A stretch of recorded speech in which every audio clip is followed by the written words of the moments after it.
You're watching Boston Neighborhood Network. Boston's most authentic local programming.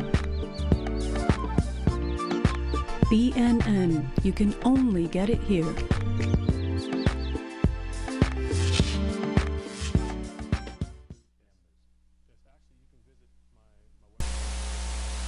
Neighborhood Network News on BNN TV is made possible in part by a grant from the Massachusetts Bay Transportation Authority.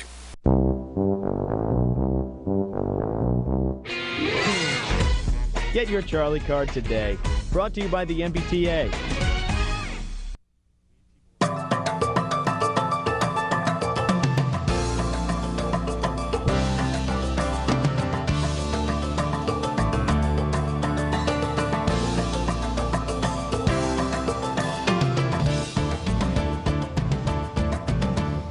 As technologies change, so do the ways of sharing information. That includes the production and sharing of news. If you grew up thinking news meant papers, radio, or television, there's another infrastructure that's widely available and often very cheap.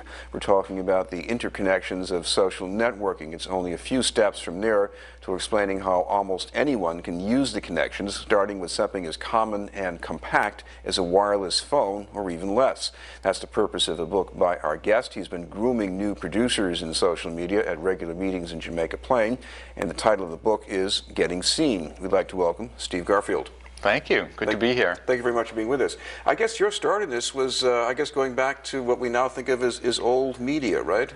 Oh, when I started, yeah. So I actually got interested in media when I was little, and I always wanted to take photos on vacation. So I would take the family's just little camera, and they says, "Here, you take the family photos." So I was always interested from when I was really small.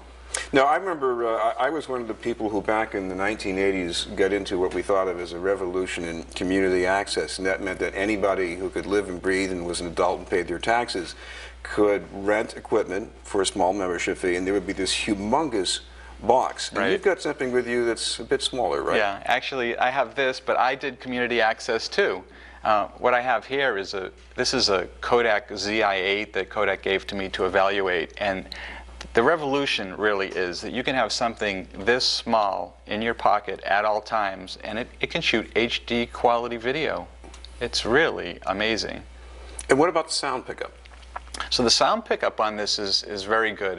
The microphone is right on the front. So with any of these little cameras, and even your point and shoot cameras that shoot HD video too, a lot of people don't know that, you need to be aware of where the microphone is. So if I had it right now and I was interviewing you, this would be very good sound. Or if I was narrating something, I might hold it up here to my mouth where I know the microphone is, so the sound would be really good. But the benefit of this camera is right on the side, it has a little microphone jack.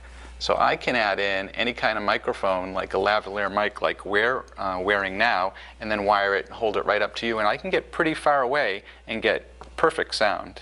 Now tell me about some examples of the high definition output you can get. You shot a basketball game recently for... Yep, I do work for Boston City Councilor John Tobin, and the Ireland national basketball team came into town, and I shot that.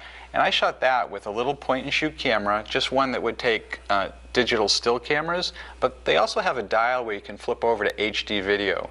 And I shot HD video of that basketball team, and it also had a little screw on the bottom where I could screw in a tripod, and I held it way up to the basket, and you can see the kids shooting their ball, and it's coming right at the camera and goes in the basket. And I got some really great shots with that little camera, and then I had interviews with the coach of the team, and then I shot photos of the team playing and edited it all together, and it came out to be a nice little piece. Now, the advantage of a small thing is it can get you into some places that might be hard to reach, and maybe you can pick up some things. Exactly. That's a great point.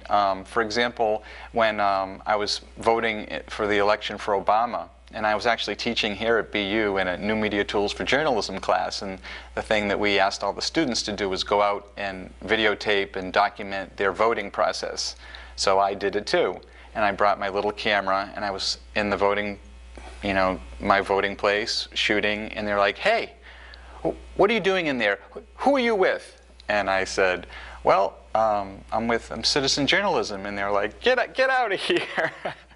But, you know, I had contacted the Secretary of State's office prior to that, and it's okay to videotape in a polling place as long as you don't cause a disturbance and as long as you don't record anybody's vote. So there was a little discrepancy as to whether I could be in there, but I didn't want to cause a disturbance, so I left. Now, many years ago, we thought community access was a great advance because you don't need to own your own TV station. Now, if you've got some video, you put something together and you want to have it spread out, there is a very cheap way to do that as well. Right. It was harder before, but now it's very easy to post video on the web. And there are a lot of different hosting sites that people use, and YouTube is the most popular. And it's very easy for you to take a video that you shoot, upload it to YouTube, and the quality on there is now supporting HD quality. So before it used to be, oh, YouTube, those are crappy videos, but now they're very good quality. And once you have your videos up on YouTube, you can create a playlist that looks like a little channel. So you can have your most recent video up there and then all your prior videos, and you can just direct people to that channel, and you have your own channel. And one of the things I got from your book, there's another site where if you upload the video there, they will put it up in multiple sites at the same time. Right. There's a number of sites that can do that. One is called TubeMogul, and you upload your video once, and then you can check off all the other sites that you want your video to go up on. And there's all kinds of different sites. There's niche sites like how-to sites. Let's say you wanted to do videos and explain something that you're an expert at or passionate at. You can upload those videos to YouTube, and you can upload them to like a niche site, and you could get known as the how-to person. Like Gary Vaynerchuk's a good example of that. He's the how-to guy on wine. He knows everything about wine. So people who are watching, if they're passionate about something, they can take a camera that they have in their home, start filming themselves, maybe something that they're passionate about, that they know about, upload it to YouTube, and become an expert and get seen. Now, getting seen also means that people know where to look for you. Right. How do you do that? So creating the video and uploading it is like 50% of the job. Once you get it up there, then you want people to find it. So people are using social media tools to get the word out. You could use email. You could tell your friends. You could go on Facebook, tell your friends on there, post a message, use Twitter. There's a lot of tools that you can use to get the word out and say, hey, come look at my video. Another thing people can do is go visit sites that are similar to the videos that you're putting up and comment on something that's relative and say, oh, you just spoke about this, I just posted a video about that. And you kind of make friends with other people on the web, and then when they see if they like what you're doing, they will promote you and say, hey, go look at what Steve's doing. I should mention, as far as the meetings, these are still going on at Doyle's, right? Yep, we have Boston Media Makers, so anybody who's interested in video, audio, we have marketing, TV, radio people, newspapers. It's really a lot of different people who are interested in media making, and it's at Doyle's the first Sunday of every month. And people can go to bostonmediamakers.com for info on that. I also see you've got an event coming up later this month on the book itself. Or Actually, it's this Thursday, February 25th. It's at Fenway, and it's a book release party. We're calling it the Socks Up to get ready for spring. And if people just go to stevegarfield.com, all the info is over there. All right. Thank you very much for being with us. All right. Thanks a lot. Steve Garfield.